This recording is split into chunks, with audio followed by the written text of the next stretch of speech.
ချစ်ရတဲ့ပရိသတ်များအားလုံးပဲမင်္ဂလာပေါင်းနဲ့ပြည့်စုံနိုင်ကြပါစေခင်ဗျာ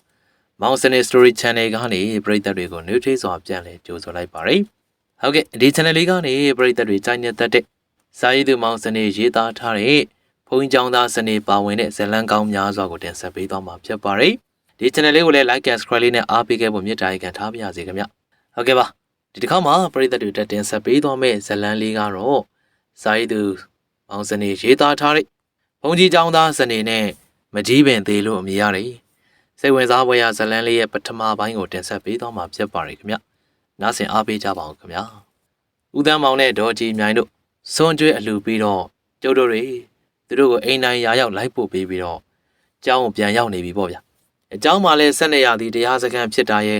အကျုပ်တို့ဘုန်းကြီးကတရားပြတာနာမည်ကြီးတာတွေကြောင့်ယောဂီတွေကဝင်လာမစဲပေါ့ဗျာအဲ့လိုယောဂီတွေများလာမှုနဲ့အတူစွန့်ချက်ရတာလည်းများလာတော့ထင်းကလည်းအရင်ထပ်ဖို့ကုန်တယ်ပေါ့လေအဲ့တော့ကျုပ်တို့အကြောင်းကအမြဲထင်းလိုအပ်ချက်ရှိတယ်ပေါ့ဗျာအခုကျုပ်တို့တွေကျောင်းပိုင်းတွေကတစ်ပင်ကြီးရဲ့ဂိုင်းတွေကိုခြိုင်ပြီးတော့ထင်းဖြတ်နေကြတာပေါ့ကျုပ်တို့အကြောင်းမှာနေတဲ့ကျုပ်ကိုတိုင်ဆိုကံကောင်းတဲ့ဘိုးကာတို့ကတော့ဇက်လိုက်တွေပေါ့ဗျာအခုကျုပ်တို့တွေစကားတပြောပြောနဲ့ထင်းဖြတ်နေတော့ကိုမျိုးကြီးနဲ့ကိုသိန်းနိုင်ဆိုတဲ့လူနှစ်ယောက်ရောက်လာတယ်ဗျကျုပ်တို့နဲ့လူရင်းတွေဆိုတော့စားစားနောက်ပဲနှုတ်ဆက်ကြတာပေါ့ဗျာယို့ဘိုးကစနေတို့ကောင်တွေကျုပ်ဆိုင်အောင်မှမလာနိုင်ပါလားဗျဒီကောင်တွေကိုဖိခိုင်းနေတဲ့အထင်မှအေးမျိုးကြီးထင်းကလိုနေပြီလေကွာအဲ့တော့ရတဲ့အချိန်မှာစုရမှာပဲအဲ့ဒါကြောင့်ပဲကျုပ်တို့ကလာတာကိုသိန်းနိုင်ရဲ့အိမ်ထဲမှာမကြီးသေးကြီးရှိတယ်ဗျအကိုင်းခက်တွေတော့တိတ်ပြီးတော့မရှိတော့ဘူးပေါ့ဗျအပင်ကလည်း6တော့6နေပြီအဲ့ဒါသူကလှဲကျင်နေတာပြီးတော့ကျောင်းကိုထင်းလဲလူကျင်တယ်ဆိုတာနဲ့ကျုပ်တို့လာခဲ့တာကောင်းတာပေါ့ကွအဆင်ပြေတာပေါ့အဲ့ဒါဆိုကျုပ်တို့အပင်လှဲဖို့သွားလိုက်မယ်ဗျာလှဲပြီးရင်လာတိုက်ပေါ့ကိုသိန်းနိုင်ကဘိုးကောင်ကိုအဲ့လိုပြောတော့ကျုပ်ကကိုသိန်းနိုင်ကိုအပင်လှဲတာမှငားဖို့ဝင်ပြောကြတာပေါ့အပင်တစ်ပင်လှဲလို့ရှင်လှဲကားကတိတ်ကိုဈေးကြီးတာလေဗျကိုသိန်းနိုင်အပင်လှဲဖို့လူငားမနေနဲ့နော်ကျုပ်တို့လာပြီးတော့လှဲလိုက်မယ်မင်းတို့အစင်ရောပြေပါမလားငားကောင်ရဲ့အပင်ကကြီးတယ်နော်ပြေတာပေါ့ဗျာကျုပ်တို့တွေကြောင်းမှနေကြတဲ့ကအလုတ်ပေါင်းစုံအကုန်လုတ်တက်နေပြီအေးအဲ့ဒါဆိုရင်ငါမငားတော့ဘူးလေမင်းတို့အားလို့ရှင်အိမ်လာခဲ့ပေါ့စိတ်ချကိုသိန်းနိုင်အဲ့လိုနဲ့ကျုပ်တို့တွေထင်းခုန်နေတဲ့အနားမှာထိုင်ပြီးတော့သူတို့နှစ်ယောက်နဲ့ထွေရာ၄ပါးစကားတွေပြောကြတာပေါ့အတန်ကြာတော့မှသူတို့လည်းကျုပ်တို့ကိုနှုတ်ဆက်ပြီးတော့ပြန်သွားကြတယ်ဘိုးကာကတက်ကိုင်းတွေကိုဖျက်ရင်းနဲ့ကျုပ်ကိုလှမ်းကြည့်ပြီးစကားပြောတယ်ဗျစနေမင်းတကယ်ပဲမကြီးပဲလှဲတတ်လို့လားမကြီးပဲလှဲတာများဗျာဘာခက်လို့လဲခုတ်လှဲလိုက်လို့ရှိရင်ပြီးပြီမလားဟာအဲ့လောက်မလွယ်ဘူးကွာညနေလောက်သွားကြည့်လိုက်အောင်လွယ်မလွယ်မင်းတို့ဘာသာဆုံးဖြတ်လှဲလို့အစင်မပြေဘူးဆိုရင်လှဲတဲ့သူတွေကိုငှားရမှာပဲအင်းမကန်းကောင်းမင်းကိုသိန်းနိုင်တော့အိမ်ကိုသိတယ်မလားကျုပ်လဲကျုပ်ဘေးမှာထင်းဖြတ်နေတဲ့ကံကောင်းကိုမေးလိုက်တယ်ကံကောင်းကလည်းခေါင်းငိတ်ပြပြီးတော့ပြန်ဖြေတယ်သိတယ်လေကွာအေးအဲ့ဒါဆိုညနေလောက်တို့သွားကြည့်ကြမလားအေးလေသွားတာပေါ့အဲ့လိုနဲ့ကျုံနဲ့ကံကောင်းကိုသိန်းနိုင်တော့အိမ်ကိုသွားဖို့သဘောတူလိုက်ကြတယ်အခုတော့ကျောင်းမှာနေတဲ့ကျုပ်တို့၄ယောက်ချွေးတန်ရွှဲရွှဲနဲ့ထင်းဖြတ်နေကြတာပေါ့ဗျညနေကိုရောက်ပြီဗျကျုံနဲ့ကံကောင်းမော်တော်ဆိုင်ကလေးနဲ့ရက်ွက်ထဲကိုသွားလိုက်တယ်တုံးစံအတိုင်းအပြင်ရောက်ပြီဆိုတာနဲ့လက်ဖက်ရည်ဆိုင်လေးကတော့ထိုင်လိုက်ရမှာဗျအဲ့တော့ကျုပ်တို့လည်းကိုမျိုးကြီးလက်ဖက်ရည်ဆိုင်ကိုအရင်သွားလိုက်တာပေါ့ဗျလက်ဖက်ရည်ဆိုင်ကိုရောက်တော့မိုက်ကယ်ကြီးကဆိုင်ကိုလာတဲ့လူတွေကိုလေးပေးဖြောက်နေရဗျသူကတော့ကျုပ်တို့ရက်ွက်မှာပြောနေပုံရရွာကိုတော့မှအခုထိပြန်မသွားသေးဘူးဗျမိုက်ကယ်ကြီးကကျုပ်တို့ကိုမြင်တာနဲ့အတန်ခက်ကြဲကြဲနဲ့လှမ်းပြီးတော့နှုတ်ဆက်တယ်ဟေးစနေနဲ့ကံကောင်းဆိုင်မလာတော့ကြာပါပေါ့လားကွာလာကြကွာဒီမှာထိုင်မင်းတို့အတွက်လေငါကိုယ်တိုင်ဖြော်ပေးမယ်နေပါစေမိုက်ကယ်ကြီးဟာကိုမျိုးကြီးပဲဖြော်ပါစေကျုပ်မော်တော်ဆိုင်ကယ်ပေါ်ကနေဆင်းပြီးတော့ဆိုင်ကယ်တောက်ထောက်နေတဲ့ကံကောင်းကလှမ်းပြောလိုက်တာဗျကံကောင်းစကားကြားတာနဲ့မိုက်ကယ်ကြီးကမျက်နှာတီသွားပြီးတော့အတန်ခတ်မှနဲ့ကံကောင်းကိုပြောတယ်ဗျဟဲ့အောင်ကံကောင်းဘာလဲကွာမင်းကငါ့ကိုမဖြော်တတ်ဘူးထင်လို့လားအာအဲ့လိုမဟုတ်ပါဘူးဗျာမိုက်ကယ်ကြီးပင်မမှာဆိုလို့ကျုပ်ကပြောတာအေးမပင်ပန်းဘူးရှာမရှိနဲ့ငါသွားဖြော်လိုက်မိုက်ကယ်ကြီးကိုဘယ်သူမှမတားရဲဘူးဆိုတော့ကျုပ်တို့လည်းထပ်ပြီးတော့အတော်မတက်ရဲဘူးလေသူနဲ့တူထိုင်နေတဲ့ကျုပ်တို့ရက်ွက်ထဲကလူတွေရှိတဲ့ဝိုင်းမှာဝင်ထိုင်ပြီးတော့သူဖြော်ပေးလာမဲ့လက်ဖက်ရည်ကိုစောင်းရင်းစကားစမြည်ပြောကြတာပေါ့ရက်ွက်ထဲကလူတွေကကျုပ်တို့ကိုမေးတာဗျစနေမင်းတို့လက်ဖက်ရည်ဆိုင်မလာတာတော့ကြားပါကောဟုတ်တယ်ဗျာကျုပ်တို့အเจ้าမှာအလုံများနေရလေအခုတော့ကိုသိန်းနိုင်မကြီးပဲလှဲဖို့သွားခြင်းမလို့သိန်းနိုင်ဆိုတာမတ်ဆွေယောက်ျားသိန်းနိုင်လားဟုတ်တယ်အလဲပိုင်းကလေဟုတ်တယ်သူတို့အိမ်ကမကြီးပင်ကြီး6နေပြီနော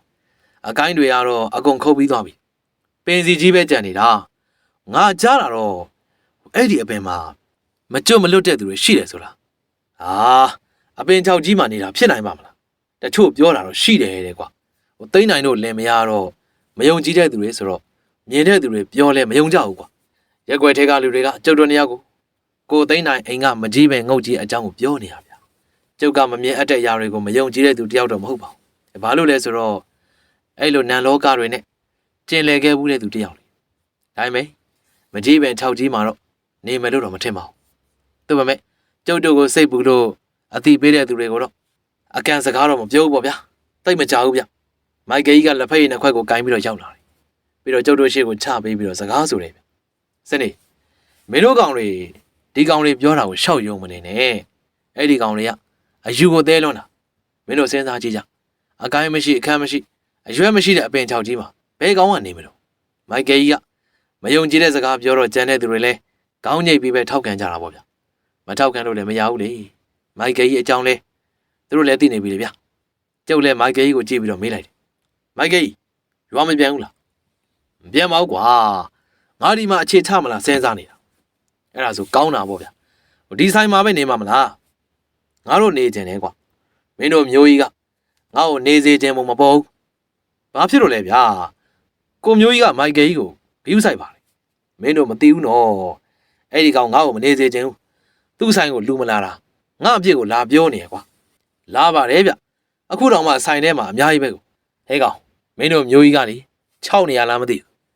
ငါရှုပ်လေးတယ်မလာတော့တာကိုကြေကွဲနေရဖြစ်မယ်မဟုတ်တော့ပါဘူးဗျမင်းတို့မသိဘူးနော်မိုက်ကယ်ကြီးကစကားဆပြီးတော့အတန်တိုးတိုးနဲ့ပြောတယ်ဗျအဲ့ဒီကောင်ကလေဆိုင်မှာလူတွေကြနေတော့မှအဲ့ဒီငရှုပ်လေးတွေမလာဘူးလားပဲမင်းနေငါတကယ်ပြောတ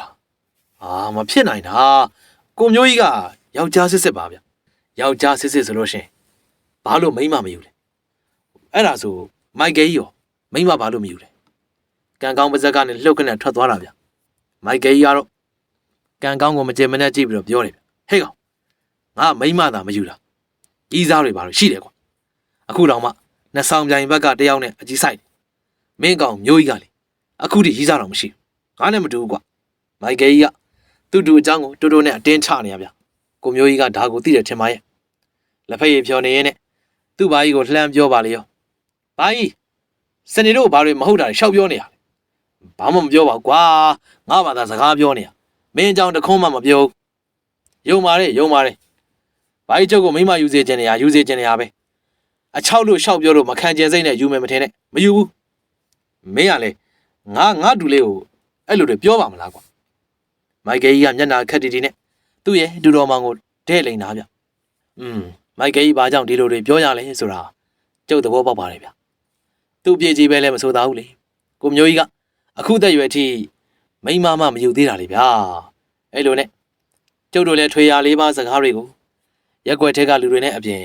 ်မိုက်ကယ်ကြီးတို့တူပရီနှစ်ယောက်နဲ့ပါပြောဆိုပြီးတော့လက်ဖက်ရည်တောက်လို့လည်းကုန်ပြီမို့လို့ကိုသိန်းနိုင်ရဲ့အိမ်ကိုသွားဖို့ထိုင်နေရာကနေမတ်တက်ရလိုက်ကြတာပေါ့ဗျကန်ကောင်းမောင်းပြီးတော့ကျုံနောက်ကလိုက်လာတဲ့မော်တော်ဆိုင်ကလေးကကိုသိန်းနိုင်ရဲ့အိမ်ဝိုင်းထဲကိုဝင်လိုက်တယ်ကိုသိန်းနိုင်ရဲ့အိမ်ဝိုင်းကအကျယ်ကြီးဗျအိမ်လေးကတော့နှစ်ထပ်အိမ်လေးကျုပ်တို့အိမ်ဝိုင်းထဲကိုဝင်လိုက်တာနဲ့ကိုသိန်းနိုင်ကအိမ်ထဲကနေထွက်လာပြီးတော့နှုတ်ဆက်တယ်ဗျစနေတို့ရောက်လာပြီလားကွာအပင်အခြေအနေလာကြည့်တာထင်တယ်ဟုတ်တယ်ကိုသိန်းနိုင်ရေအပင်အခြေအနေလာကြည့်တာကျုပ်တို့ကိုလှဲမဲ့အပင်ကိုလိုက်ပြပါဦးအေးမင်းတို့ရင်နှွေးချမ်းလေးအရင်တောက်ပါအောင်ကွာရောက်တုံးရောက်ခိုက်အေးစစ်စစ်ပေါ့ကွာမတောက်တော့ဘူးကိုသိန်းနိုင်ရေကျုပ်တို့ကလေလက်ဖေးဆိုင်ကနေအခုမှထလာတာအေးအဲ့ဒါဆိုလာကွာကိုသိန်းနိုင်ကကျုပ်တို့ကိုခေါ်ပြီးတော့သူ့အိမ်တော်ဖေးကိုသွားနေဗျအိမ်တော်ဖေးကိုရောက်တော့ခြောက်နေတဲ့မကြီးပင်ကြီးကိုလက်ညှိုးထိုးပြတယ်အဲ့ဒီပင်ပဲထင်းရတော့တိတ်ကိုကောင်းမဲ့ပုံပဲကွာဟုတ်တယ်ဗျမကြီးပင်ကမြင့်တော့မြင့်နေလို့သက်တမ်းဘယ်လောက်ရှိပြီလဲငါအဖိုးတွေခစ်ကြရဆိုတော့နှစ်တော်ကြာနေလောက်ပြီပေါ့ကွာသက်တမ်းရှင်နေပြီပဲအဲ့ဒါကြောင့်တေသွားတာဖြစ်မယ်မဟုတ်ဘူးကွာငါတမင်အကိုင်းတွေကိုခုတ်ပစ်တာအပင်ကိုတော့တခါလဲလှဲချလို့ရမယ်ထင်တယ်ဟိုဘက်ကိုတော့ကျိုးနေဆွဲမှရမယ်ထင်တယ်ကျုံနဲ့ကန်ကောင်းလဲအပင်အချင်းတွေကိုကြည့်လိုက်တာပေါ့အိမ်နဲ့လွတ်လောက်ပါတယ်ဒါပေမဲ့တစ်ဖက်ကိုကျိုးဆွဲဖို့တော့လိုတော့မယ်ဗျအဲ့လိုနဲ့ကျုပ်တို့လည်းကိုယ့်ဘာသာလှဲလို့အစင်ပြေတော့တာနဲ့ကိုသိန်းနိုင်ကိုမနေ့ဖြန်လောက်ကိုလာလှဲမဲ့အကြောင်းကိုပြောလိုက်တယ်ကိုသိန်းနိုင်မနေ့ဖြန်လောက်ကိုကျုပ်တို့ကားငားပြီးတော့လာလိုက်မယ်ဗျအေးမ င်းတို့အစင်ပြေတယ်လို့လုပ်ကွာငါငှားရမယ်ဆိုရင်လည်းပြောကွာအာမနာနဲ့ရပါတယ်ဗျာကျုပ်တို့ဘာသာပဲလှဲလိုက်မယ်မင်းတို့အစင်ပြေပြီးတာပဲကွာကဲအဲ့ဒါဆိုကျုပ်တို့ပြန်အောင်မယ်ဗျာထင်းတွေသွင်းရအောင်ပါအေးကျုပ်တို့လည်းကိုသိန်းနိုင်ကိုနှုတ်ဆက်ပြီးတော့ကိုသိန်းနိုင်အိမ်ကနေထွက်လာလိုက်တယ်ကြောင်းပြန်တဲ့လမ်းမှာကျုပ်ကမော်တော်ဆိုင်ကယ်မောင်းနေတဲ့ကန်ကောင်းကိုမေးလိုက်တယ်ကန်ကောင်းမကြီးပင်အချင်းတွေကဘလို့တော့ဘာလို့လဲစနေဟိုကလေကွာလက်ဖေးဆိုင်ကလူတွေပြောသလိုမကျွတ်မလွတ်တဲ့သူတွေရှိလောက်လားဟာမဖြစ်နိုင်တာအပင်ကြီးကသေးတောင်သေးနေပြီဘယ်လိုလုပ်ရှိမှာလဲငါလည်းရှိမှာမထင်ပါဘူးကွာကျုံနဲ့ကန်ကောင်းလဲစိတ်တူကိုယ်တူပဲရက်ထဲကပြောစကားတွေကိုပယ်ချလိုက်တော့တာပေါ့ဗျာကျုပ်တို့ចောင်းသား3ယောက်မိုးလင်းတာနဲ့တစ်ပင်လှဲဖို့အတွက်ငမန်းလွှတွေပစိန်တွေဓားတွေကိုသွေးနေရပေါ့ဗျာဇရက်မှာစကားတပြောနဲ့ထိုင်ပြီးတော့လွှသွေးတဲ့သူကသွေးပစိန်သွေးတဲ့သူကသွေးဓားသွေးတဲ့သူကသွေးပေါ့ဘိုးကတော့တစ်ပင်လှဲတာကိုလိုက်မဲ့လုံနေသေးတယ်အပင်လှဲတာကြာမှာမို့လို့ကျောင်းမှာလှုပ်ရှားရှိတဲ့အလုပ်တွေလုပ်ရအောင်နေခဲ့ဖို့ပြောထားတယ်ကျုပ်တို့ပြင်ဆင်စရာရှိတာတွေကိုပြင်ဆင်ပြီးတဲ့အချိန်မှာတော့ကျောင်းရှိကိုကျုပ်တို့ခေါ်ထားတဲ့ထင်းတင်ဖို့ကားကရောက်လာနေပြီဗျအဲ့တော့ကျုပ်တို့လည်းလိုအပ်တဲ့ပစ္စည်းတွေတည်ပြီးတော့ကျောင်းဝိုင်းအပြင်ကိုထွက်လိုက်ကြတာပေါ့ကျောင်းဝိုင်းအပြင်ကိုရောက်တော့ကားမောင်းနဲ့ကိုပေါ့မောင်ဆိုတဲ့လူကပြုံးစားစားနဲ့သူနောက်ကျသွားတဲ့အကြောင်းကိုတောင်းပန်နေဗျစနေငါနောက်ကျသွားတယ်ကွာနောက်မကျပါဘူးဗျအရင်ကဆိုမနေ့4 နာရီလောက်ကြီးထသွားတာလေကွာအဲ့တုန်းကမင်းကုန်းဘက်ကိုသွားတာလေအခုကရက်ွက်ထဲတယ်ဟုတ်လားဟုတ်တယ်ကိုသိန်းနိုင်ရဲ့အိမ်ကမကြည့်ပင်သွားလဲမှာလေအေးငါနောက်ကျပြီထင်နေတာကွာကိုပေါ့မောင်ကျုပ်တို့နောက်မှပဲအလုံးတက်လိုက်မယ်အေးလူကရပါမလားငါလှုပ်အားပေးလိုက်ခေါ်လိုက်ရမလားရပါတယ်တပင်တည်းဆိုတော့ကျုပ်တို့နဲ့တင်နိုင်လို့လှုပ်အားပေးမခေါ်တာပါပုံမှန်ဆိုကျုပ်တို့ထင်းတိုင်းလို့ရှိရင်လှုပ်အားပေးတွေခေါ်တယ်လေဗျာအဲ့ဒါကလည်းတနည်းနေမှတစ်ခါသွားတိုက်တာလေဗျာအခုကရက်ွက်ထဲတင်ဆိုတော့ကျုပ်တို့လည်းခေါ်မနေတော့တာကျုပ်ရဲ့ကိုယ်တိုင်ဆိုရင်ကန်ကောင်းတဲ့တင်အဆင်ပြေနေပြီလေအဲ့လိုနဲ့ကျုပ်တို့ကားပေါ်ပစ္စည်းတွေတင်ပြီးတော့တက်လိုက်တယ်ပြီးတော့ကန်ကောင်းကစက်နိုးဖို့អွန်လိုက်တာနဲ့ကိုပေါ့မောင်မောင်းတဲ့ကားကြီးကစက်တန်ပြင်းပြင်းနဲ့စပြီးတော့ထွက်ခွာသွားတော့တာပေါ့ဗျာမကြပါဘူးကိုသိန်းနိုင်ရဲ့အိမ်ကိုရောက်တယ်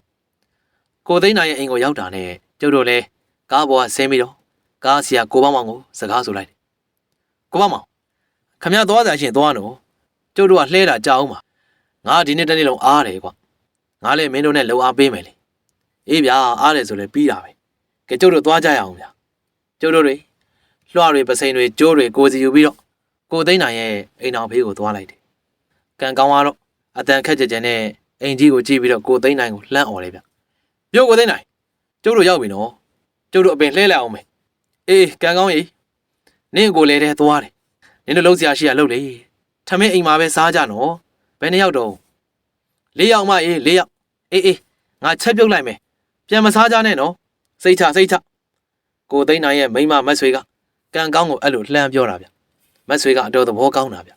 အဲ့လိုနဲ့ကျုပ်တို့အပင်ကြီးနားကိုရောက်တော့အပင်ကြီးကိုတစ်ခါကြည့်ပြီးတော့အချင်းချင်းတိုင်ပင်ကြပြန်တာပေါ့စနေဟိုကိုင်းကချမ်းစီရောနဲ့မလွတ်တော့ဘူးနော်မင်းအဲ့ဒီကိုင်းကိုတော့တက်ခုတ်မှဖြစ်မှတင်တယ်ဟုတ်တယ်ကိုလိုက်ဆိုကျုပ်လည်းအဲ့လိုပဲတွေးထားတယ်စနေအဲ့ဒါဆိုအပင်ပေါ်အရင်တက်ပြီးတော့ကိုင်းချောက်ကြီးကိုအရင်ခုတ်ရမှာပေါ့ဘသူတက်မှာတော့ကျုပ်တက်လိုက်မယ်ဗျာကိုလိုက်ဆိုကန်ကောင်းကသူတက်မယ်လို့ပြောတယ်ဗျာဒါပေမဲ့ကျုပ်ကစိတ်မချအောင်ကျောင်းမှာလဲအပင်ပေါ်တက်နေကြဆိုတော့ကျုပ်ပဲတက်ဖို့ဆုံးဖြတ်လိုက်တယ်ကန်ကောင်းမင်းမတက်နဲ့ငါပဲတက်မယ်ရပါလေကွာငါလည်းတက်ပါလေမင်းတက်တာသိတယ်ငါပဲတက်လိုက်မယ်ကျုပ်လည်းပြောဆူဓမ္မကိုခါးကြားထိုးပြီးတော့မကြည့်ပင်6ကြီးပေါ်ခက်မြက်တက်လိုက်တာပေါ့အပင်ပေါ်ရောက်တော့စိတ်ထဲမှာကြောချမ်းတယ်လို့တော့ခံစားရတယ်ဗျဒါပေမဲ့အပင်6ကြီးဆိုတော့ဘာမှမရှိတော့ဘူးပဲယုံနေဗျာကျုပ်လည်းဖိုးတုံးကသာတမထတွေဘာတွေတေချာကျင့်ပြီးတော့မမြင်အပ်တဲ့အရာတွေကိုမြင်နိုင်စွမ်းတာလေမိုက်ကယ်ကြီးတို့ရွာရောက်ပြီးနောက်ပိုင်းအလုပ်အားလို့ရှင်တော်လေးသွားလိုက်တစ်ခါအရက်ကောင်းလေးရလို့ရှင်တောက်လိုက်နဲ့ဘာကျင့်စဉ်မှလည်းမလုပ်တော့ဘူးဆိုတော့တာမန်လူတယောက်လိုပြန်ဖြစ်သွားပြီကျင်ညာဆိုတာကလည်းသိတဲ့အတိုင်းကျင့်ကြံစူးစမ်းမှအစွမ်းထက်တာလေဗျာကျုပ်တို့လိုနေပုံမျိုးကတော့ဘာပညာမှမမြဲပါဘူးဗျအဲ့လိုနဲ့ကျုပ်လည်းအစွန်းထွက်နေတဲ့မကြီးပင်ဂိုင်းကြောက်ကြီးကိုခုတ်တာပေါ့ဗျာဂိုင်းကအချောက်ဆိုတော့ခုတ်ရတာလက်ပေါက်ခဲ့တယ်ဗျာမကြီးသားဆိုတော့မာတာလေးပါတာပေါ့ဗျာအဲ့လိုနဲ့ကျုပ်အပင်လှဲလို့ရှင်ခြံစည်းရိုးနဲ့ မလွတ်တဲ့အကိုင်းကိုခုတ်တာတဲတဲလေးကိုကြမ်းတဲ့အထိကိုမပြတ်ဘူးဗျာအဲ့ဒါကိုအပင်အောက်ကကန်ကောင်းတဲ့ကိုတိုင်စိုးကကျုပ်ကိုကြည့်ပြီးတော့အော်ပါလေရောဗျာဟဲ့ကောင်စနေမင်းဘလို့ဖြစ်တာတော့အပြိုလေးတို့တို့ဓာတ်ခုတ်နေတယ်ကြောက်မှခုတ်တို့ခုတ်ဆမ်းမှာကွာဒီဂိုင်းလေးကိုခုတ်နေတာကြားလာနေခုတ်တာပဲဗျာအဲ့ဒီဂိုင်းကမာကိုမာတာကျုပ်ခုတ်နေရလဲသားမဟုတ်ဘူးကိုတိုင်စိုးရေမကြီးသားဗျသားပါအောင်ကွာဒီဂိုင်းကိုခုတ်နေတနိုင်လောက်ကိုရှစ်နေသူတို့ပြောလဲပြောကြင်စီဂိုင်းကလည်းဘလို့ဖြစ်မှန်းမသိဘူးလက်ညှိုးတလောက်ကလေးကြမ်းမှတစ်ခံနေရကျုပ်လည်းစိတ်မရှိတာနဲ့ခြေထောက်နဲ့ကိုနင်းချိုးချလိုက်တယ်ဟုတ်ဗျာလက်ညှိုးစားလောက်လေးပဲကြမ်းတဲ့တက်ကိုင်းကကျုပ်အားနဲ့နင်းချိုးတာကိုမကြိုးပြို့တော်တော်ခိုင်းတဲ့အသားပဲလို့ကျုပ်တွေးလိုက်မိအဲ့ဒါကြောင့်ပြောတာပေါ့မကြီးတကူလူတညိုးတမတကိုင်းလူသင်းချိုင်းဆိုတာလေမကြီးကလက်တညိုးလောက်လေးကလူတယောက်ခိုးနိုင်တယ်ဆိုတာပေါ့ကျုပ်လည်းမကြီးကိုင်းเจ้าရဲ့မာပုံကိုအံ့ဩရတယ်မာပါအောင်ဗျာအဲ့လောက်လေးကြံတာကိုဓာတ်နဲ့လည်းခုတ်လို့မရနင်းချိုးတော့လည်းမကြိုးထူတော့ထူးဆန်းတယ်ဗျဒါပေမဲ့ကျုပ်စိတ်ထဲမှာတော့တအားထူးဆန်းတယ်လို့မခံစားရသေးပါဘူးအသားကခိုင်တယ်လို့ပဲတွေးလိုက်တာအဲ့လိုနဲ့မကြီးကိုင်းလေးတကိုင်းကိုတော်တော်ကြာခုတ်ပြီးတယ်အချိန်ကလည်းတနာရီခွဲ2နာရီလောက်ကိုကြာသွားတယ်ဗျာကျုပ်လည်းပင်ပန်းလိုက်တာမပြောပါနဲ့ဗျကိုင်းခုတ်ပြီးပင်ပန်းလို့ကျုပ်အောက်ဆင်းပြီးတော့နားလိုက်တယ်ကိုတိုင်ဆိုတော့3ယောက်ကတော့ပင်စီကနေလှဲဖို့ငမန်းလွှားနဲ့ကိုစတိုက်ပါရောဗျကိုဘောင်းမောင်ကြီးကပင်ပန်းနေတဲ့ကျုပ်ကိုကြည့်ပြီးတော့လှမ်းစကားဆိုတယ်ဗျဟေးစနေမင်းကြီးကတော်တော်ပင်ပန်းနေတဲ့ပုံပဲစိုးစီချွေးတွေပြန်နေလို့အေးဗျာဘလို့ဖြစ်မှန်းမသိဘူးအသားတော့လေတကယ်ကိုမာတာဗျအေးကွာမကြီးသားတော့မာတယ်ကွာကျုပ်တို့လည်းစကားတပြောနဲ့ကိုတိုင်စုံနဲ့ကန်ကောင်းလွှဆွဲနေရကိုထိုင်ကြည့်နေလွှဆွဲတာတထွာလောက်တောင်မရောက်သေးဘူးနှစ်ယောက်စလုံးဟောဟဲဆိုင်နေကျုပ်လည်းအခွင့်အရေးရတာနဲ့သူတို့နှစ်ယောက်ကိုပြန်တွေ့လိုက်တာပေါ့ဗျဟေးကန်ကောင်းမင်းအားလဲကွာလွှစားတော့မပေါ်သေးဘူးပင်ပန်းနေပြီလားအပြိုလေးများမှတ်နေတာကိုတိုင်စုခမည်းလဲဘလို့ဖြစ်တာတော့ကညလိုက်ကြတာဗျာအေးမင်းခဏနေဆွဲရမှာဒီအသားကလေဘလို့ကြီးလဲမသိဘူးကွာဆွဲရတာတမျိုးကြီးပဲပို့မနေသလိုပဲတန်သေးသားနဲ့မကြီးသားများမှားနေရောသလားခမည်းကလည်းမကြီးခောက်ကြီးတွေမြင်နေရကိုတန်သေးသားလို့ထင်နေသေးတယ်မာထားတော့တကယ်မာတယ်ကွာကျုပ်ပြောပါတယ်တကယ်မာပါတယ်ဆိုအေးကွာတနေကုန်ကုံသွားအောင်မလားမသိဘူးအေးဗျာဒီမကြီးပင်ကလေခိုင်းကိုခိုင်းတယ်ခိုင်းလဲချမှာပဲအဲ့လိုနဲ့ကျုပ်တို့တွေမကြီးပင်ကိုတယောက်တည်းငမန်းလွှားနဲ့တိုက်တာပေါ့ဗျာတက်ရိုက်လိုက်လွှားသွေးလိုက်နဲ့နေ့လေအချိန်ကိုရောက်တာတော့မှအပင်တဝက်လောက်ကိုပဲရောက်သေးတယ်အပင်တဝက်လောက်ကိုရောက်တော့ကျုပ်လည်းတစ်ပင်ပေါ်တက်ပြီးတော့ကျိုးတက်ကြည့်လိုက်တယ်ကျုပ်ပြန်ဆင်းလာရောကိုသိန်းနိုင်မိန်းမကထမင်းစားဖို့အတင်းခေါ်ရော့ပြုစနေတို့လာလေထမင်းစားတော့အမကြီးနည်းနည်းထက်ဆွဲလိုက်အောင်မယ်နေပါဦးဒီအပင်ကြီးကပြေးမသွားပါဘူးလာထမင်းတွေခူးထားပြီအေးသွားလိမ့်မယ်အေးပါမရာအဲ့ဒါဆိုရင်လာခဲ့မယ်ကိုသိန်းနိုင်ရဲ့မိန်းမမက်ဆွေကကျုပ်တို့ချွေးတန်ရွှဲဖြစ်နေရကိုသနာသွားတယ်ထင်ပါတယ်ကျုပ်တို့ကိုကြည့်ပြီးတော့စကားထက်ဆိုတယ်ဗျငါမောင်တို့ရဲ့နေ့အကိုငါပြောထားတာတစ်ပင်လှဲတဲ့သူငှားလိုက်ပါလို့အခုတော့နင်တို့တအားကိုပင်ပန်းနေပြီရပါတယ်အမရာသီဥတုကလည်းနည်းနည်းပူလို့ဖြစ်မယ်ချွေးတွေတအားထွက်နေရလေမပူပါဘူးဟဲ့လာထမင်းစားပြီးတော့နားနားနေအောင်ကျုပ်တို့လူမျိုးတွေဆိုတာစေတနာကောင်းတယ်တရားကောင်းတယ်တနာတတ်ကြတယ်ဗျအခုလဲကိုသိန်းနိုင်မိန်းမကကျုပ်တို့အတွက်ဆိုပြီးတော့ဖွဲရချက်ပြုတ်ပေးထားတာဗျကျုပ်တို့လည်းပင်ပန်းနေတာမို့လို့ဟန်မဆောင်တော့ဘဲနဲ့ထမင်းကိုမင်းရရှက်ရသွားစားလိုက်ကြထမင်းစားပြီးတော့ကိုသိန်းနိုင်ရဲ့အိမ်အောက်မှာတရေတမောလေးအိတ်ကြတာပေါ့ကျုပ်လည်းမင်းနဲ့အိပ်ပျော်သွားတယ်ဆိုပါတော့ဗျကျုပ်အိပ်ပျော်တာနဲ့ကျုပ်အိမ်မက်ကိုတမ်းမှတ်တာဗျအိမ်မက်ထဲမှာစပင်ရှိလူယောက်ျားကြီးတယောက်ဗျအင်ကြီးချွန်းနဲ့ပြီးတော့ပစိုးကကွက်ထောက်ကြီးဝတ်ထားတာမျက်နှာပုံစံကိုတော့သိပ်မမြင်ရဘူးဗျသူကမကြီးပင်ကြီးကိုလက်ညှိုးထိုးပြပြီးတော့ကျုပ်ကိုဝူဝဝနဲ့ပြောနေတာသူပြောတာလဲကျုပ်ဘာမှနားမလည်ဘူးဗျသူကတော့ကျုပ်တို့လဲစမကြီးပင်ကြီးကိုလက်ညှိုးထိုးပြပြီးတော့ပြောနေရဗျကျုပ်ကလည်းနားမလည်တော့ပြန်မေးနေရပေါ့ဗျခမရဘာတွေပြောနေရလဲဘာပြောကြင်တာလဲအဲ့ဒီလူကြီးကတော့ကျုပ်ပြောတာကိုဂရုမစိုက်ဘူးသူပြောကြင်တာတွေကြီးပဲပြောနေရဗျသူပြောတာလဲကျုပ်ကနားမလဲခက်တော့ခက်ချပြီဗျလူပုံစံကိုတော့တိတ်ပြီးတော့တဲကိုမမြင်ရဘူးအသက်ကတော့90ကျော်လောက်ရှိမယ်စပင်ကလည်းစုပ်ဖွားဖွားနဲ့သူကတော့ရန်လိုတဲ့ပုံစံနဲ့ကိုပြောနေရမဟုတ်ဘူးတခုခုကိုအသေးချာပြောပြနေရဗျကျုပ်လည်းသူပြောနေရကိုအသေးချာကိုနားမလဲအဲ့ဒီချိန်ကျုပ်လည်းထပ်ပြီးတော့ သူ့ကိုခေါင်းတမောမောနဲ့မေးနေတဲ့အချိန်မှာစနေထအဲ့တော့မှကျုပ်နိုးသွားတယ်ကျုပ်အိမ်မက်တာတကယ်ကိုအပြင်မှာအတိုင်းပဲဗျနိုးလာတော့မှဝေဝါမဖြစ်ဘူးဒါပေမဲ့ဘာမှမဟုတ်တော့ပါဘူးဆိုပြီးတော့ကိုတိုင်ဆိုးတော့မပြောဘူးဗျစနေမင်းအိမ်မောတောင်ကြာနေရကွာရောင်နေသေးတယ်ဟုတ်လားဘလို့တွေရောင်လို့လဲကိုတိုင်ဆိုးရဲ့ဘာပြောတာလဲနဲ့ကွာလာဟေးကန်ကောင်းနဲ့ကိုဘောင်းမောင်ကတော့လွှတ်သွားဆွဲနေပြီဟုတ်လားကျုပ်လည်းပင်မန်းနဲ့အိပ်ပျော်သွားတယ်ဗျဟုတ်တယ်စနေငါတို့တွေအလုပ်တကယ်လုံနိုင်တဲ့ကောင်တွေပါကွာဒီအပင်နဲ့ကြမှာပဲပင်မန်းနေရတယ်လို့ကွာကဲလာကျုပ်လည်းကိုတိုင်စုကိုအိမ်မက်ကြောင်ပြောတဲ့မပြောတဲ့တွေးနေတယ်နောက်တော့မပြောတော့ပါဘူးလေလို့တွေးပြီးတော့ကန်ကောင်းတို့စီကိုသွားပြီးမကြီးပင်သေးကြီးကိုဆက်ပြီးတော့လှဲလိုက်တယ်တကယ်ကိုခက်အပင်လှဲရတာဗျာညနေရောက်လို့အချိန်မှာတော့လွှဆွဲတာပြီးပြီဆိုပါတော့အပင်ကတော့မလဲသေးဘူးတက်တွေလည်းရိုက်ပြီးပြီလက်ညှိုးတစ်ထောက်ကလေးလိုကိုကျိုးနဲ့ကျုပ်တို့၄ယောက်ဝိုင်းဆွဲတာကိုအပင်ကမလဲဘူးဖြစ်နေတာ1နဲ့3လို့တိုင်ပင်ခေါ်ပြီးတော့ကျုပ်တို့ယောက်ျားကြီး၄ယောက်ဝိုင်းဆွဲတာအပင်ကမလဲတာမျိုးကျုပ်တို့မောကြီးပန်းကြီးဖြစ်နေတာကိုသိန်းနိုင်မိမကမြင်တော့အားနာလာတယ်ထင်ပါလေသူပါကျိုးကိုဝိုင်းဆွဲပေးမယ်ပြောတယ်ကန်ကောင်းငါလည်းဆွဲကုန်မယ်နေအမအေးရတယ်နင်တို့တွေပင်မလှုပ်ပြီးတော့ကုသိုလ်ပြုနေတာငါလည်းပါပါရစေနင်တို့ကလည်းကိုသိန်းနိုင်ရဲ့မိမကအဲ့လိုပြောပြီးတော့ကျုပ်တို့ဆွဲနေတဲ့ကျိုးကိုဝင်ဆွဲတာဟောဗျာကျုပ်ကျိုးလေးတောင်းရုံပဲရှိသေးတယ်အပင်ကြီးဝုန်းဆိုလဲရောပြို့ကျုံနဲ့ကန်ကောင်းကတော့အံ့ဩနေရပေါ့အမှန်တော့လေကျုပ်တို့နှစ်ယောက်ကကျိုးပဲတောင်းသေးတာအနောက်ကကိုတိုင်စိုးနဲ့ကိုပေါ့မောင်ပြီးတော့နောက်ဆုံးကဝင်ဆွဲတဲ့ကိုသိန်းနိုင်မိမအဲ့ဒီ3ယောက်အားနဲ့ကိုလဲသွားတာဗျာကျုပ်တို့မတန်းလို့မဟုတ်ဘူးနော်ကျုံနဲ့ကန်ကောင်းကအားအတန်ဆုံးအဲ့ဒါကိုမလဲတာဗျအခုကျုပ်တို့အားမထည့်ရသေးဘူးအပင်ကြီးကလဲပြီဆိုတော့အံ့ဩတာပေါ့ဗျာဒါပေမဲ့ဘာမှတော့မပြောကိုသိန်းနိုင်မိမကတော့ညနာပြုံးနဲ့ကျုပ်တို့ပြောတယ်ဗျမြင်တယ်မလားငါပါဝိုင်းကူတော့လဲပြီလေကဲပြီးလို့ရှိရင်ရင်ွေးချမ်းတောက်ကြအောင်တုံးကိုပိုင်းသွားမှာမဟုတ်လားဟုတ်တယ်မအဲ့ဒါဆိုနင်တို့ပိုင်းပြီးလို့ရှိရင်လာခဲ့နော်ကိုသိန်းနိုင်ရဲ့မိမအိမ်ထဲကိုပြန်ဝင်သွားတော့ကန်ကောင်းကကျုပ်အနာကိုလာပြီးတော့တူပြောတယ်ဗျစနေထူးစမ်းနေတော့ဘာလို့လဲကန်ကောင်းရအပင်ကြီးကလက်ညှိုးတစ်ထောက်ကလေးကြမ်းနေတာကွာအဲ့ဒါကိုလဲတင်နေပြီမင်းနဲ့ကအားကုန်ဆွဲတော့မလဲဘူးကွာအမဆွေလာဆွဲတော့မှလဲတာမင်းလည်းသတိထားမိတယ်လားသတိထားမိတယ်တိုက်ဆိုင်တာပဲဖြစ်မှာပါကွာကဲလာတုံးတွေပိုင်းကြအောင်စို့ကျုပ်တို့တွေတုံးတွေပိုင်းတော့အစောကအပင်လှဲတာနဲ့တခြားစီဗျာတပိုင်းကိုအသာလေးပိုင်းသွားတာခဏလေးနဲ့ကိုမကြီးပင်တပင်လုံးပိုင်းလို့ပြီးသွားတယ်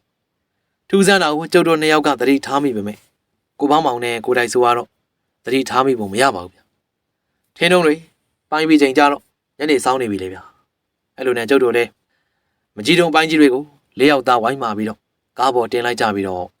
ရင်တွေချမ်းသွားတောက်လိုက်ကြတာပေါ့ဗျမောင်စနေ story channel ကနေပရိသတ်တွေအတွက်ဒီတစ်ခေါက်မှာတင်ဆက်ပေးခဲ့တဲ့ဇာတ်လမ်းလေးကတော့စာရေးသူမောင်စနေရေးသားထားတဲ့ဖုန်ကြီးကျောင်းသားစနေနဲ့မကြီးပင်သေးလို့မြင်ရတဲ့စိတ်ဝင်စားဖွယ်ဟာဇာတ်လမ်းလေးရဲ့ပထမပိုင်းကိုတင်ဆက်ပေးခဲ့တာဖြစ်ပါတယ်နောက်တစ်ခေါက်မှာမကြာမီမှာဒုတိယပိုင်းကိုဆက်လက်ပြီးတော့တင်ဆက်ပေးသွားမှာဖြစ်ပါတယ်ခင်ဗျနားဆင်အားပေးခဲ့ကြတဲ့ပရိသတ်တယောက်ချင်းစီကိုကျေးဇူးတူပဲတင်ပါတယ်ပရိသတ်များလုံးပဲစိတ်ချမ်းသာခြင်းကိုယ်ကျန်းမာခြင်းနဲ့ပြည့်စုံနိုင်ကြပြီးတော့ဆန္ဒနဲ့ဘဝတွေထပ်တူကြနိုင်ကြပါစေခင်ဗျ